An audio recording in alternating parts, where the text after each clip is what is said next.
ভিডিওটা দেখেন, পরে করে কথা বলছি। আমি কোনোদিন নেশা খাই নাই, আমার জীবনে বড়ি খাই নাই, আমার জীবনে নেশা খাই নাই। আমি কোরআন শরীফ হাতে নিয়ে বলতাছি, আমার জীবনে আমি কোনোদিন নেশার সাথে জড়িত না।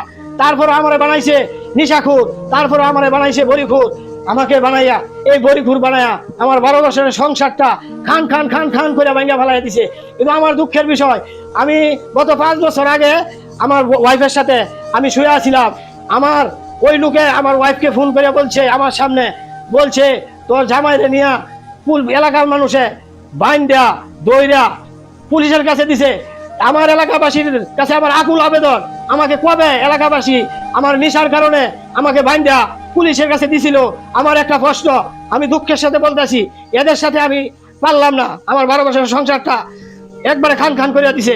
আমি দেশবাসীর কাছে বিচার চাচ্ছি, এই 3টা মানুষের বিচার আমি করতে পারলাম না।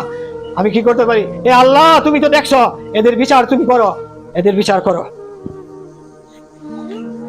একটা কথাই বলবো, এই ভিডিও থেকে আপনারা এটা শিক্ষা নিতে পারেন যে কাউকে এত পরিমাণ কষ্ট দেওয়া যাবে না যে কষ্টটা তার রুহ অব্দি পর্যন্ত পৌঁছে যায়।